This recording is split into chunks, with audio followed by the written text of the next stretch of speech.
sama, kepengen punya anak soleh. Betul apa betul? Betul. Apa ada di sini yang kepengen punya anak jadi garong? Tidak. Saya kira jangankan kita yang insya Allah termasuk orang baik-baik, orang yang tidak baik saja tidak pengen kok anaknya tidak baik. Maling saja tidak pengen anaknya jadi maling. Copet saja tidak kepengen anaknya jadi copet. Dia masih bisa bilang sama anaknya, "Nak, bapakmu sudah kadung jadi maling, kamu jangan nurunin." Itu yang ketahuan malingnya. Maling saja tidak pengen kok anaknya jadi maling, apalagi yang bukan maling. Tapi anak yang soleh ini, saudara, bukan proses yang sekali jadi. Anak soleh tidak akan muncul dengan simsalabim. Anak soleh tidak muncul dengan slogan. Prosesnya sudah diawali oleh pribadi sang calon bapak dan calon ibu daripada anak itu. Itulah sebabnya untuk mendapatkan anak yang soleh ada dua usaha yang harus dilaksanakan. Pertama, usaha zohir, artinya usaha yang kelihatan oleh pandangan mata. Apa saja yang termasuk usaha zohir ini? Pertama, pribadi calon bapak dan calon ibunya.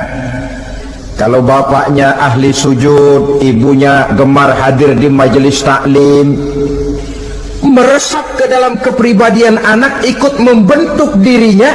Sifat-sifat yang baik ini diharapkan akan menurun kepada si anak. Pribadi calon bapak dan calon ibu. Sebab ma fil aba fil abna.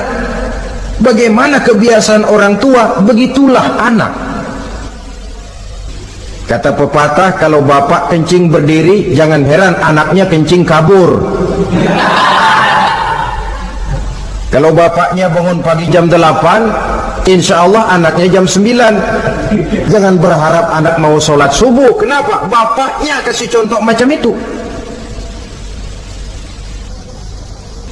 Lalu suasana di rumah tangga, termasuk yang dimakan, yang diminum, termasuk pakaian kedua orang tuanya, ikut membentuk proses anak yang soleh ini. Kita kan tahu Rasulullah Sallallahu Alaihi Wasallam bersabda di dalam hadisnya, "Inna ahadakum yujma'u khalquhu fi batni ummihi arba'ina yawman nutfah." Tiap kamu diciptakan Allah dalam rahim ibunya itu 40 hari nutfah.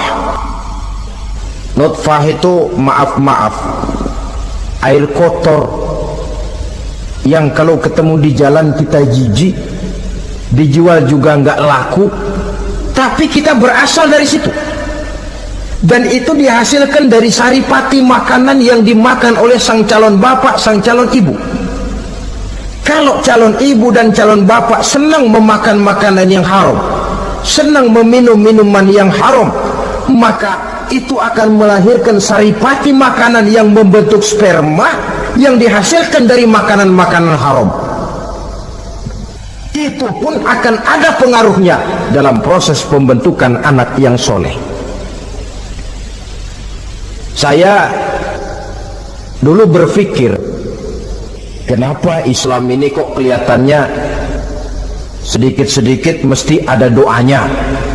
Orang mau makan ada doanya, orang mau berpakaian ada doanya, berdiri di muka cermin berkaca ada doanya, sampai seorang istri mau bergaul dengan suaminya ada doanya.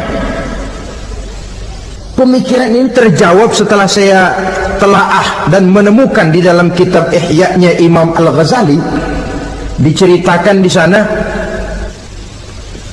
bahwa iblis yang tugasnya menggoda orang-orang kafir badannya gendut-gendut, sedangkan iblis yang tugasnya menggoda orang Islam badannya kurus, krempeng, ceking kayak morfinis. Satu hari ketemu di jalan karena satu profesi, ngobrol. Ini iblis yang tugasnya menggoda orang kafir bertanya kepada iblis yang tugasnya menggoda orang Islam, badanmu kenapa kurus macam begitu? Kata yang menggoda orang Islam, bagaimana saya tidak mau kurus? Saya ini ditugaskan menggoda orang-orang Islam. Orang Islam itu kalau dia mau minum dia baca bismillah. Bismillah racun, saya nggak bisa ikut minum. Dia mau makan baca bismillah. Bismillah racun lagi, saya nggak bisa ikut makan. Dia mau tidur tarik selimut, dia baca bismika Allahumma ahya wa amut, racun lagi aja. Saya nggak bisa tidur di selimut, terpaksa tidur di emper, mana keanginan. Dia mau bergaul sama istrinya, dia baca Allahumma jannibna syaitan wa jannibi syaitan fima razaqtana, racun lagi. Saya nggak bisa bantuin, cuma ngeliatin dari jauh.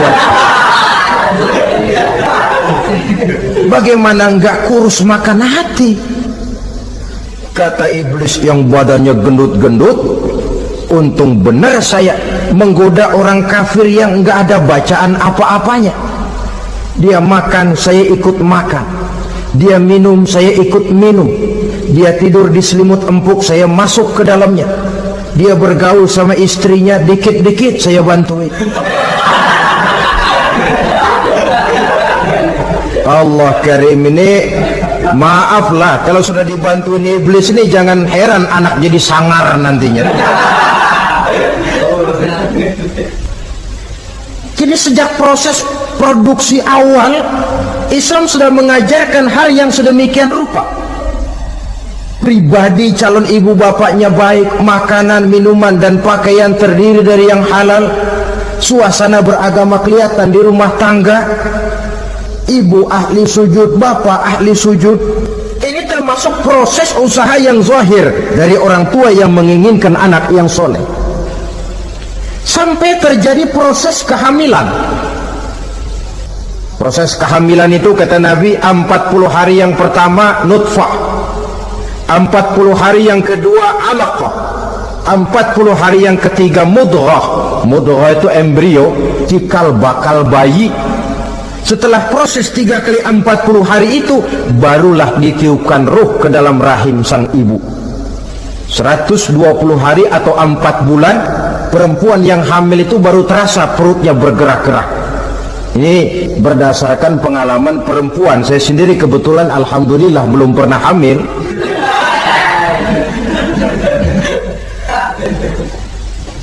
Saudara-saudara, sampai usia kehamilan itu 7 bulan, ada tradisi yang disebut nujuh bulanan. Itu tradisi dilaksanakan baik, tidak pun tidak apa-apa. Tidak ada perintahnya memang, tapi juga tidak ada larangannya.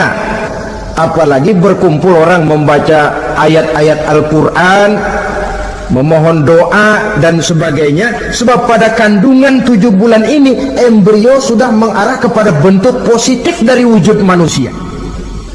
Di situ dibacakan surah Yusuf, surah Maryam, surah Tabarak, surah Waqiah. Tafaul namanya, mengundang rasa optimis supaya membawa keberkahan kepada pribadi sang calon anak yang nanti akan lahir ini. Tapi jangan lupa orang tuanya mulai dengan soleh dulu. Jangan orang tuanya nggak mau sujud, nggak mau ibadah, istrinya hamil dibacain surah Yusuf supaya anaknya cakep kayak Nabi Yusuf. Begitu keluar anaknya kepalanya segi 4 kayak kaleng kerupuk. Apa surah Yusuf yang salah? Tentu saja orang tuanya yang tidak memulai kesolehan itu sendiri. Lalu usia kandungan 7 bulan ke atas, sang calon bapak mulai membantu-bantu istrinya. Kalau malam diusapi perut istrinya yang sedang hamil berat itu, sambil dibacakan surah Al-Insyirah, ya ngusap-ngusap sayang, bukan ngusap gemes. Alam nasrah laka sadrak wa wada'na anka wizrak allazi anqadha dhahrak, supaya Allah memberikan keringanan kepada kehamilan istrinya. Sampai kepada proses kelahirannya. Begitu sang jabang bayi brol lahir ke alam ini, sudah dicegat lagi oleh ajaran agama, diazankan, Diriwayatkan oleh Abi Dawud, kana Rasulullah sallallahu alaihi wasallam azana al-Hasan wal Husain fi uzunaihi al-yumna wa aqama fi uzunaihi al-yusra. Adalah Rasul mengazankan cucunya Hasan dan Husain di telinga kanan, mengkomatkan di telinga kiri. Bayi muslim lahir ke dunia dicegat dengan suara azan. Apa sebab? Bayi yang baru lahir ke dunia ini ibarat kaset kosong. Kalau kaset kosong dipakai merekam, daya rekamnya kuat. Maka bayi yang baru lahir ini, sebelum sempat dia dengar cintaku sedalam lautan Atlantik, belum sempat dia dengar gelas-gelas kaca, belum sempat dia dengar tembok derita,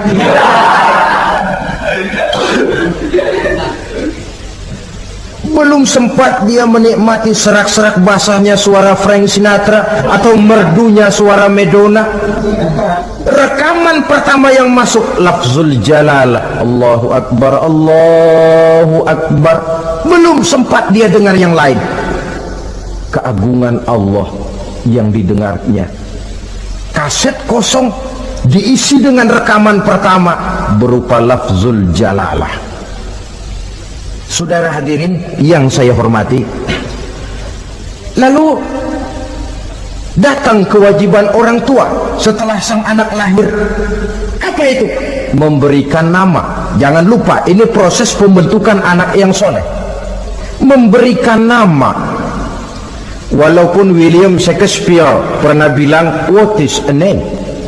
Apa sih arti sebuah nama? Cuma nama saja kok. Biar adanya di atas lumpur, kalau memang intan ya tetap intan. Nama itu tidak banyak artinya. Namun pada hakikatnya nama merupakan bagian daripada doa. Itulah sebabnya Islam mengajarkan khairul asma'i ma hummida wa ubida. Sebagus-bagus nama yang mengandung pujian atau menggambarkan kehambaan seseorang kepada Tuhan. Mengandung kata-kata pujian Ahmad, Muhammad, Hamid, Mahmud. Mengandung nilai kehambaan seperti Abdurrahman, Abdurrahim, Abdurrauf. Jangan mentang-mentang ada di Quran anak dinamai Jahannam. Wah, kenapa Jahannam? Itu kan ada di Quran, Pak.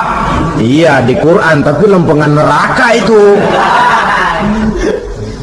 Sekarang ini saya melihat gejala akibat rasa malu beragama. Kan zaman sekarang kadang ada tuh orang malu mengakui Islamnya. Bertemu teman, assalamualaikum, malu, minder. Berangkat ngaji bawa Quran, malu, minder, rendah diri, malu mengakui Islamnya. Termasuk diberikan nama yang berbau-bau Islam ini, malu katanya, kampungan. Bapaknya kasih nama bagus Ibrahim, lantaran pengen nyentrik dia potong Bram. Ibrahim kampungan, Bram aja nih lah. Itu kan cuma nama, Pak. Memang begitu mulanya. Nabi pernah memberikan isyarat, la tattabi'anna sunnana man kana qablakum shibran bi shibrin. Satu saat kau pasti akan mengikuti tingkah laku orang-orang sebelum kamu. Cuma cara kamu mengikuti sedikit-sedikit, sejengkal, sehasta, semeter. Begitu enak kamu ikut-ikutan, sampai yang kamu ikuti masuk ke lubang biawak, kamu pun akan masuk juga ke dalamnya. Mula-mula nama, malu pakai nama Islam. Dari nama pindah ke pakaian, dari pakaian pindah ke pergaulan. Kalau nama Ibrahim, berteman dia dengan Ali, Hamid, Farid, Sauki. Sudah pakai nama Bram, masa Bram temennya soleh nggak nyetel Kalau Bram kan temennya si Bleki. Nah, kalau sudah pindah ke pergaulan, yang saya khawatir pindah agama tidak terasa. Pindah agama tidak lagi terasa. Ini yang kita khawatir. Itulah sebabnya membudayakan nama yang baik ini perlu kita pelihara. Nama sebagian daripada doa. Tatkala orang tua memanggil kita dengan nama yang baik, sudah merupakan doa agar anaknya jadi orang baik-baik. Saudara hadirin yang saya hormati, setelah memberikan nama yang baik, kewajiban berikutnya dari orang tua muslim ialah wa ayyu'adzibahu, kata Nabi, memberikan pendidikan. Sebab nama yang baik tidak akan banyak menolong kalau tidak diiringi dengan pendidikan. Nama saja Muhammad Mukmin, kerjaan ngadu ayam.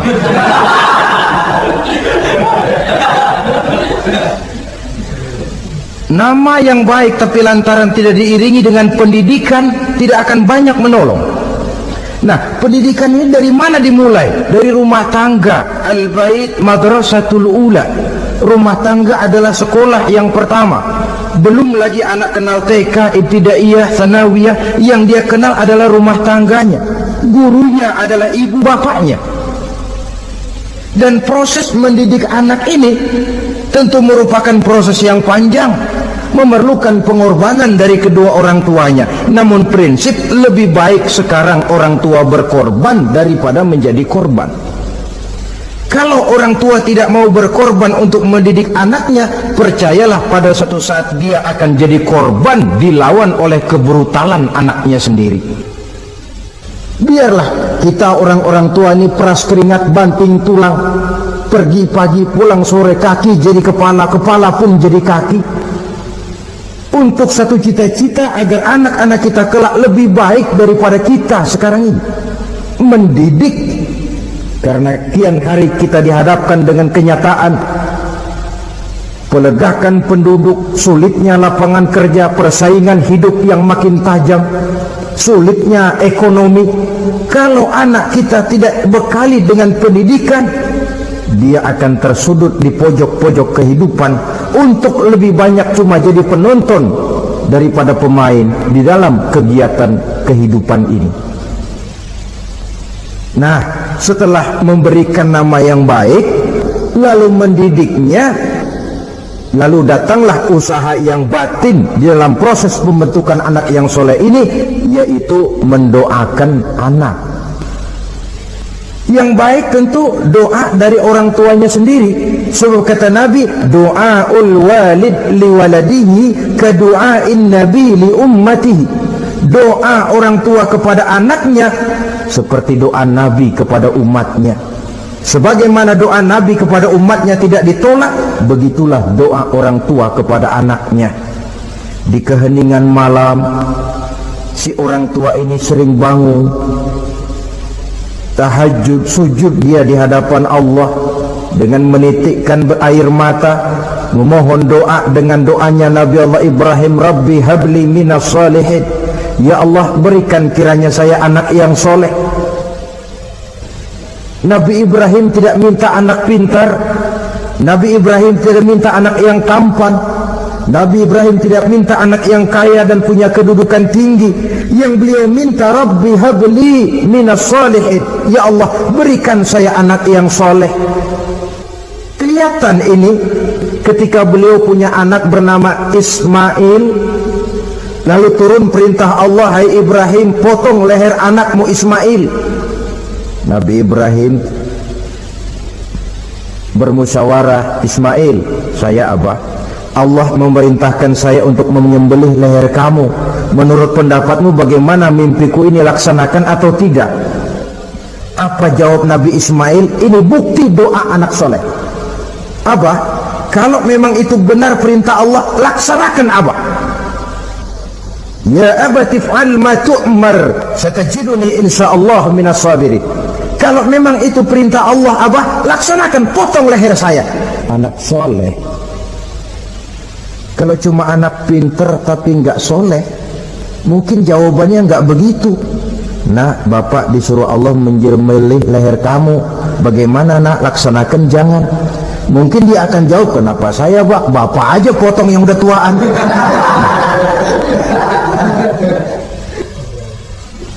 Doa orang tua kepada anak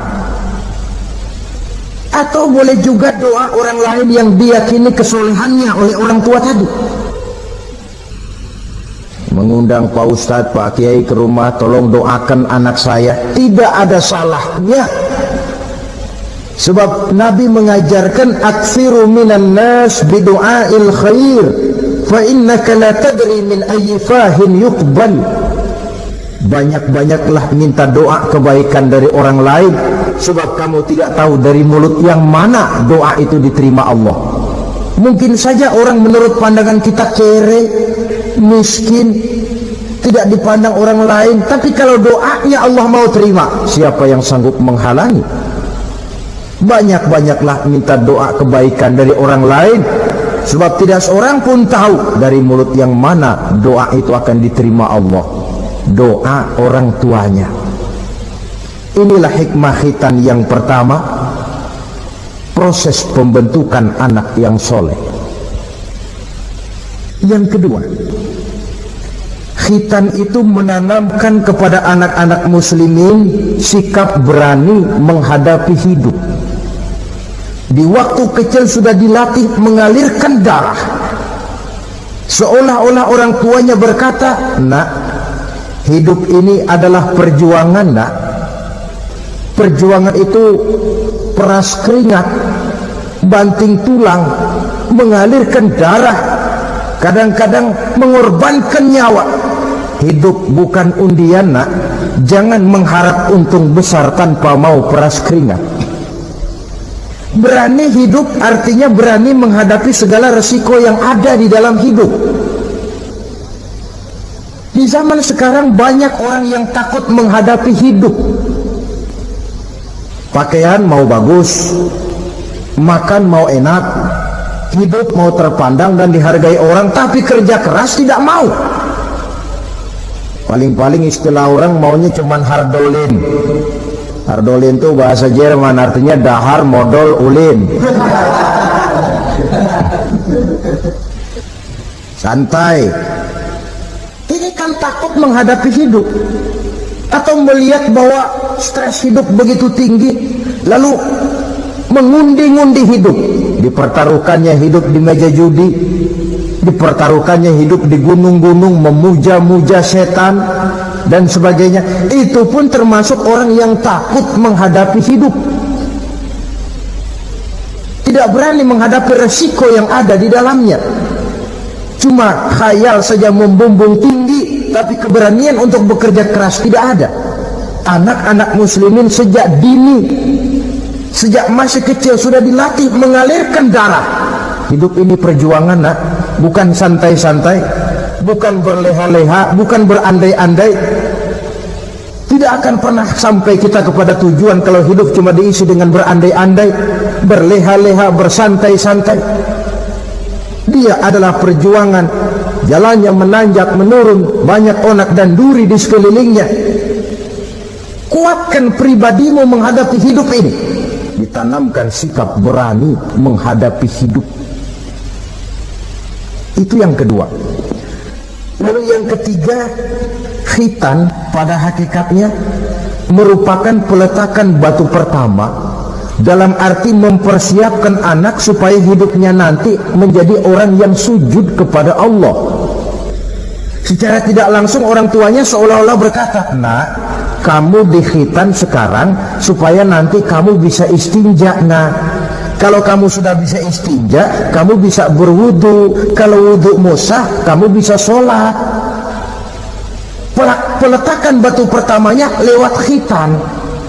Jadi kalau sudah dikhitan lalu dianggap selesai, sholat tidak diajarkan, wudu tidak diajarkan, ya sama saja dengan membangun rumah. Setelah peletakan batu pertama lalu tidak dilanjutkan dengan membangun yang lain, alang-alang yang bakal tumbuh. Sebab dalam realitanya nanti bukan cuma tubuh kita yang dikhitan, harta kita nanti dikhitan. Cuma khitan harta namanya zakat, infak, sodakoh. Itu kan harta dikhitan supaya bersih. Khitan juga namanya.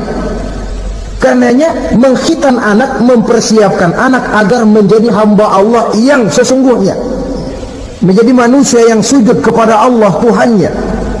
Itu merupakan prakondisi ke arah pembentukan manusia yang kelak akan sujud kepada Allah Rabbul Jalil. Peletakan batu pertama mempersiapkan anak untuk hidup melaksanakan ibadah, dan ini tujuan hidup. Allah jelaskan, wa ma khalaqtul jinna wal insa illa liya'budun.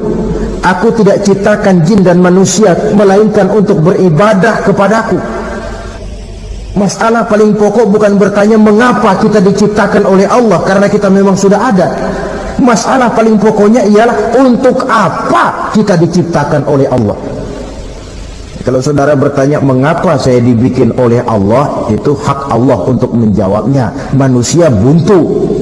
Sebab itu pertanyaan kita bukan mengapa kita diciptakan Allah, tetapi untuk apa kita diciptakan Allah. Yang bisa jawab tentu yang bikin manusia. Seperti juga kita tanya, Pak, untuk apa Bapak bikin bangku? Yang bisa jawab pasti ya yang bikin bangku toh. Sebagai pembikin, dia tentu lebih tahu untuk apa bangku itu dibikin. Untuk apa manusia diciptakan Allah? Jawabannya datang dari Allah. Wa ma khalaqtul jinna wal insa illa liya'budun. Aku tidak menciptakan jin dan manusia kecuali untuk melaksanakan ibadah kepadaku. Ini rupanya tujuan penciptaan manusia, agar kita menjadi orang-orang yang hidup melaksanakan ibadah dalam pengertian yang seluas-luasnya. Sejak ibadah pribadi yang langsung antara kita dengan Allah seperti sholat, puasa, zakat, haji, sampai kepada ibadah yang tersalur melalui kehidupan bermasyarakat.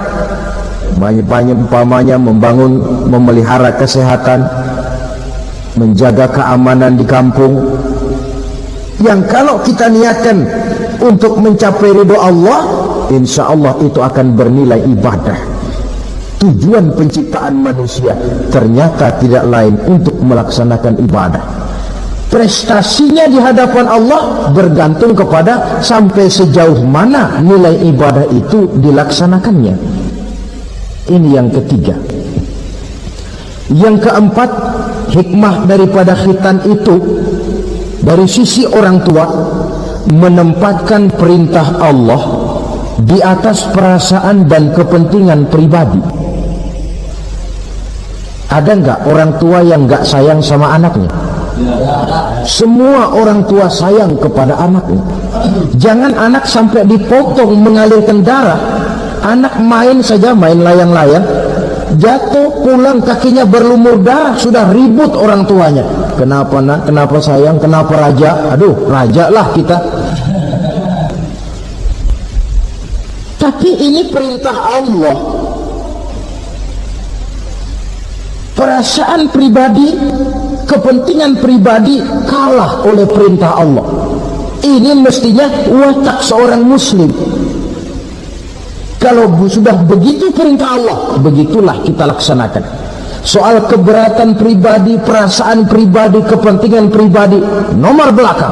Yang penting perintah dilaksanakan. Cobalah kalau khitan itu, anak yang begitu kita sayangi pada umur sedang lucu-lucunya, dipegangi dia, lalu dikhitan. Kadang dia menangis, mengalirkan darah, sakit dia 2-3 hari belum bisa berjalan dan bermain dengan teman-temannya. Tapi ada rasa luas dalam hati orang tua. Kenapa? Alhamdulillah ya Allah, perintahmu sudah saya laksanakan. Perasaan pribadi itu ditekan oleh perintah Allah. Perintah Allah di atas perasaan dan kepentingan pribadi. Kalau perasaan ini sudah kita miliki, itu pertanda nilai iman kita sudah mapan. Tidak cuma dalam khitan, dalam berbagai perintah agama. Hari Jumat berangkat kita dagang, begitu 11:30 mendadak banyak yang beli, laku lagi. Sudah kedengaran suara azan, hayya 'alas shalah, hayya 'alal falah, pembeli makin banyak. Disitulah barometer iman kelihatan. Terusin melayani pembeli dan dapat untung banyak, atau perintah Allah yang sudah memanggil-manggil itu?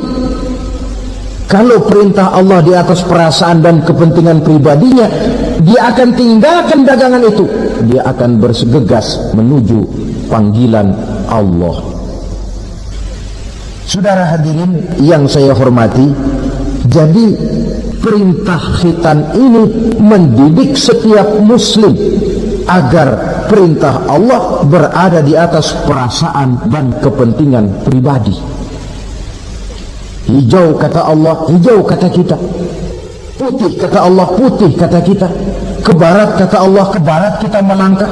Ke timur perintah Allah, ke timur kita berjalan. Nyatanya kita ini sering paradok. Ke kulon kata Allah, nyetan kita berangkat. Ngalor perintah Allah, ngidul kita jalan. Putih kata Allah, hijau kita bilang. Paradok. Kenapa? Berpadu segala macam perasaan dan kepentingan dalam kehidupan kita yang kadang mengalahkan kepentingan agama, kadang mengalahkan kepentingan umat, mengalahkan kepentingan orang banyak. Tidak itu yang dididik di dalam pelaksanaan khitan ini. Ini yang keempat.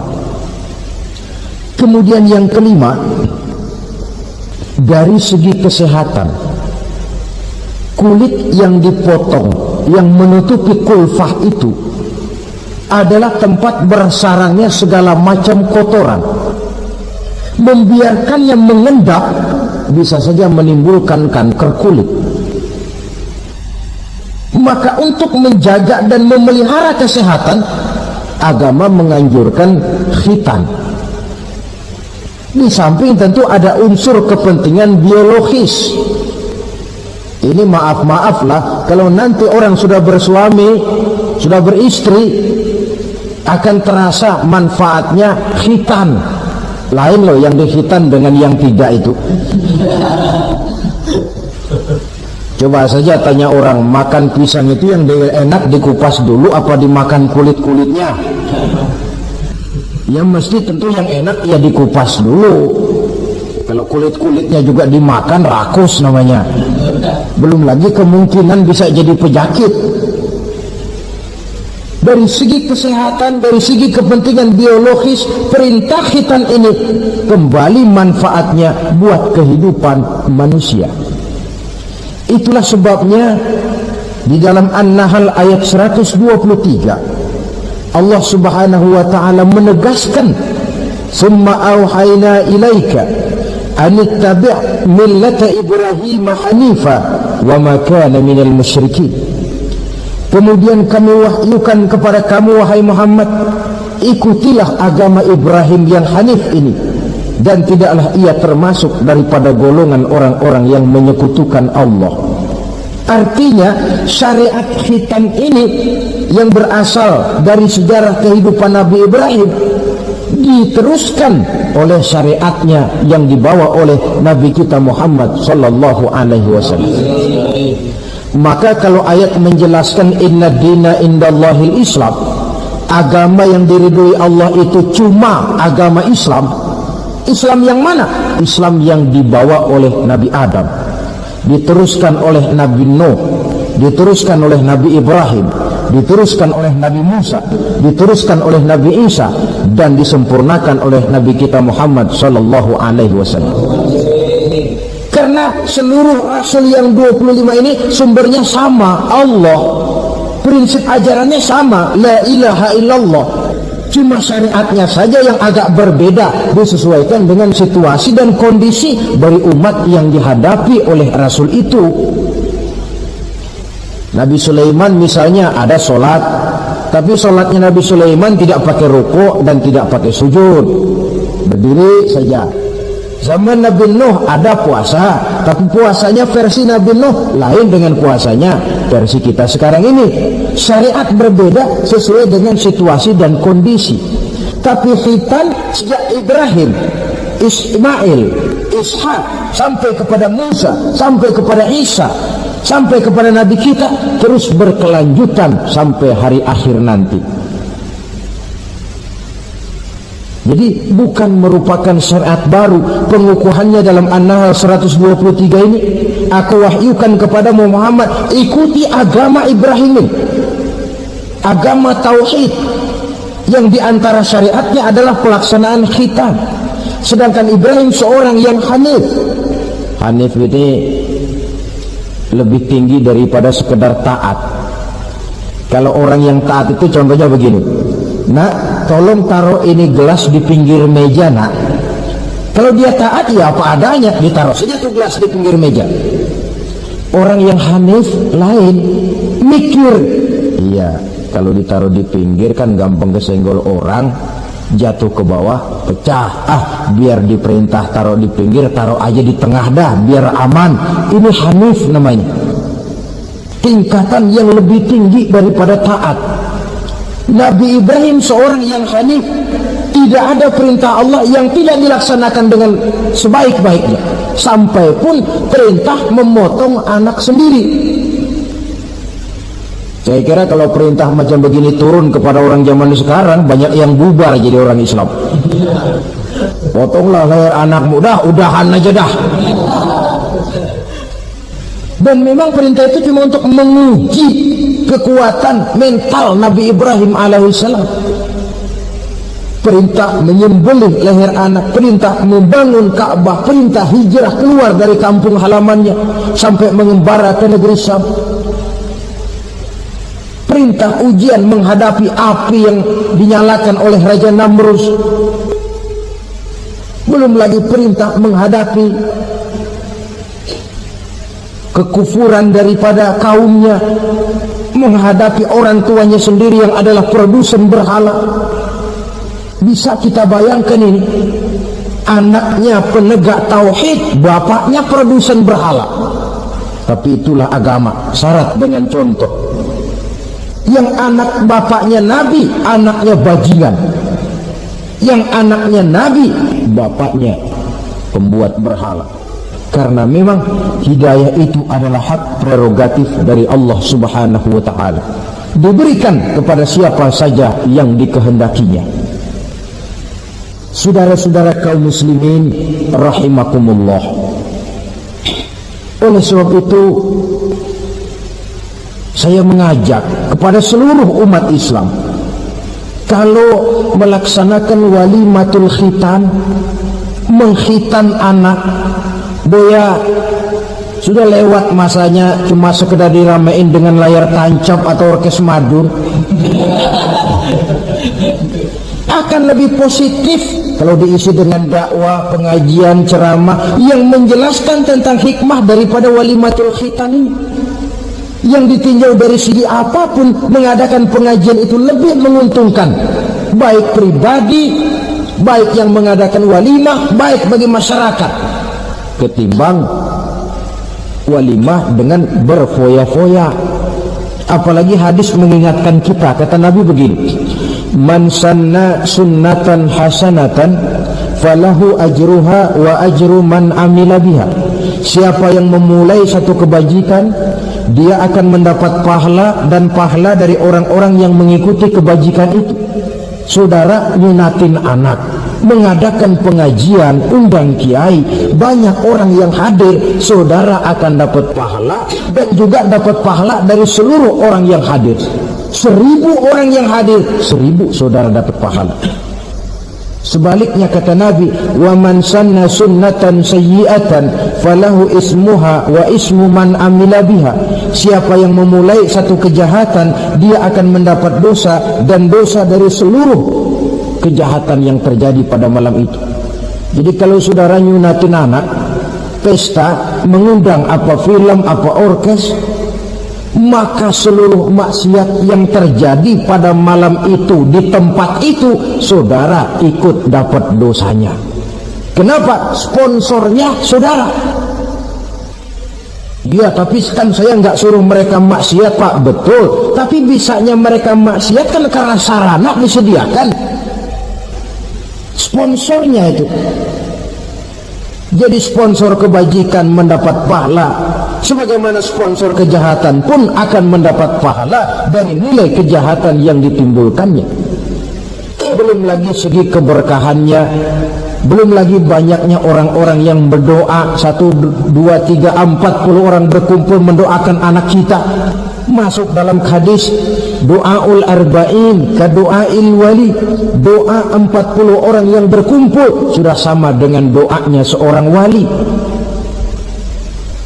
Jangan, inilah yang sering saya istilahkan, kita ini kadang-kadang kontradiksi. Nikah secara Islam, ngadep penghulu, ada 2 saksi, pakai ijab kabul, tapi nanti pestanya secara Nasrani, gaya hidup rumah tangganya gaya Yahudi.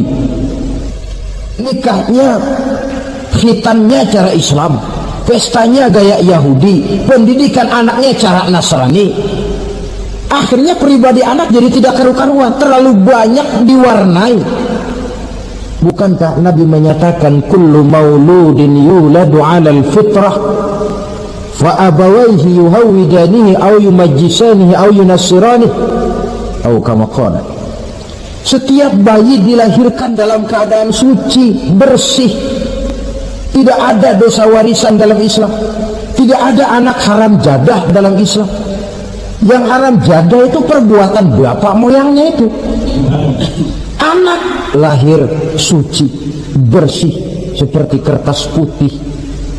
Mau ditulis dengan tinta apa, terserah kedua orang tuanya.